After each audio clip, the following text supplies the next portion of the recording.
नमस्कार मित्रों।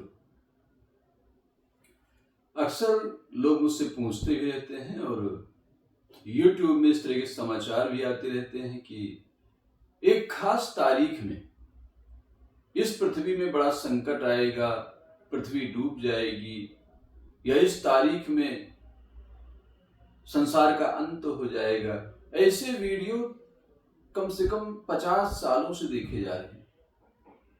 हर कोई एक नया ज्योतिषी या नया कोई बाबा एक कमेंट डाल देता है और वो वायरल हो जाता है। तो वायरल होने की भूख ऐसी बढ़ी है इस युग में कि कुछ भी डाल दो जिससे सनसनी फैल जाए, जिससे लोग व्याकुल हो जाएं और आपका संदेश या आपका नाम अनेक लोगों तक पहुंच जाए। तो पहली बात तो यह है कि इस धरती में कभी कोई संकट आता ही नहीं। यहां जो भी संकट आते हैं आपको सबक सिखाने के लिए आते हैं, आपको ये बताने के लिए आते हैं कि समय कम है और काम बहुत करना है, इसलिए अनुशासन के साथ, डिसिप्लिन के साथ अपने काम में लगे रहो। हरि से लगे रहो रे भाई, बनत बनत बन जाए। काम सब बनेंगे, जीवन सतत चलता रहता है, लोग आते रहते हैं, जाते रहते हैं, जीवन कभी समाप्त नहीं होता। ये सृष्टि है, इसमें सृजन चलता ही रहता है और ये जीवन कोई आखिरी जीवन नहीं है। इस तरह के सैकड़ों जीवन आप जी चुके हैं, आगे भी जीते रहेंगे, लेकिन इस जीवन को बेहतर बनाने के लिए कुछ बातों का ध्यान रखना होगा। इस जीवन में सृजन भी है, विनाश भी है, जन्म भी है, मृत्यु भी है, मान भी है, अपमान भी है।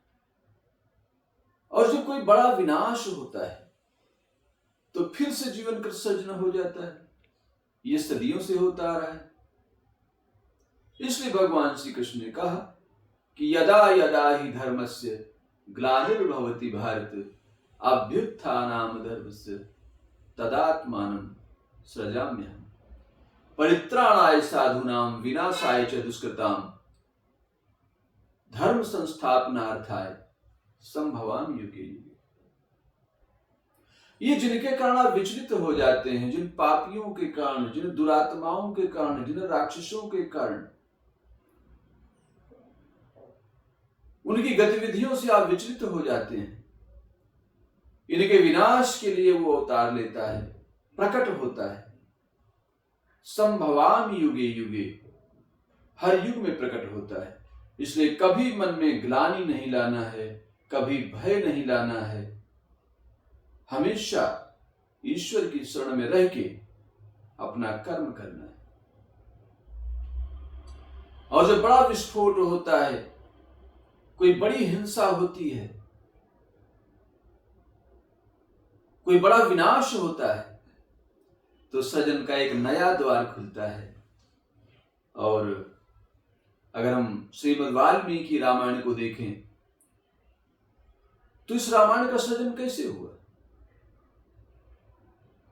ये जो वाल्मीकि ऋषि थे,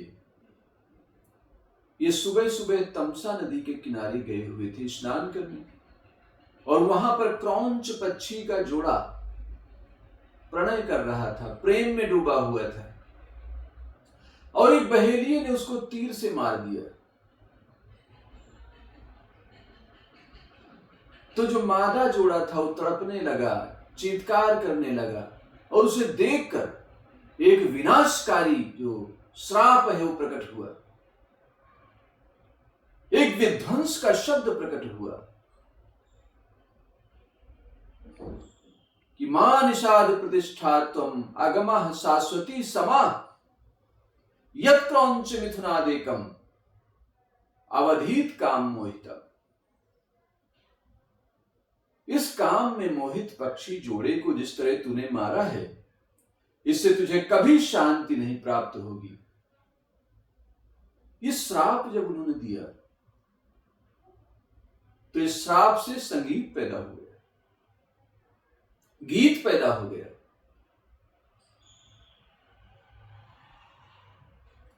और इस गीत के रूप में श्रीमद् वाल्मीकि रामायण प्रकट हो गई। तो विध्वंस से, विनाश से, श्राप से कभी नहीं डरना है। ये सब जीवन का भाग है, सृजन का आधार है, और इन सब से मिलाकर ही ये जीवन बना हुआ है। इसलिए जो समय मिला हुआ है, जो जीवन मिला हुआ है, जो अवसर मिला हुआ है, इसका आप कैसे बेहतर उपयोग करते हैं, इस बारे में चिंतन करना है।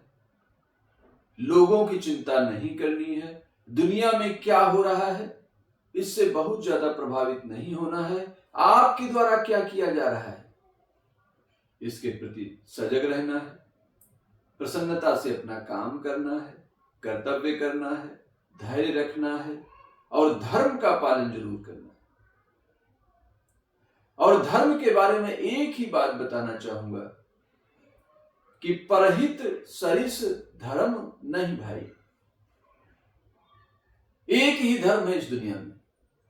हम कैसे किसी के काम आए, हम कैसे किसी के चेहरे में मुस्कान ले आए,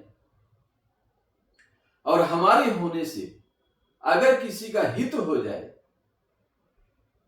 तो परहित सरिस धर्म नहीं भाई, पर पीड़ा सम नहीं अधमाई।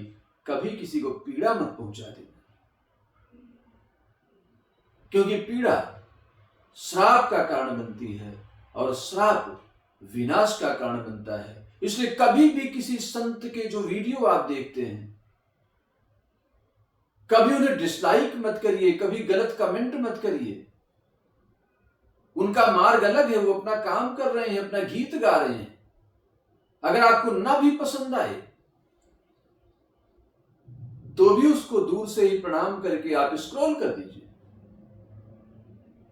आप अपना जीवन जिए, अपने हिसाब से जिए। जब आपको सद्बुद्धि आए तब आप उसे पुनः देख सकते हैं। किसी के मार्ग में बाधा मत डालें, ये बहुत बड़ी हिंसा है। कभी कभी मन में बड़ा अहंकार आ जाता है कि हम ज्ञानी हैं, हम वैज्ञानिक हैं, हम ऋषियों की बातों पर, पुरानी बातों पर, परंपराओं पर, लीक पर भरोसा नहीं करते। तो जिस पर आप भरोसा करते हैं, जैसा आप पसंद करते हैं, जीते रहे। एक समय आएगा जब आस्था उत्पन्न होगी, जब श्रद्धा की आंख खुलेगी, तब विश्वास जागृत होगा। और जब विश्वास जागृत होगा तो ये शब्द, चाहे वो श्री रामचरितमानस हो, चाहे श्रीमद् भगवद गीता हो, चाहे श्रीमद् वाल्मीकि रामायण हो, चाहे किसी संत का शब्द हो, अमृत के समान काम करेगा। इतना ध्यान और प्रेम से सुनने के लिए बहुत बहुत धन्यवाद। नमस्कार।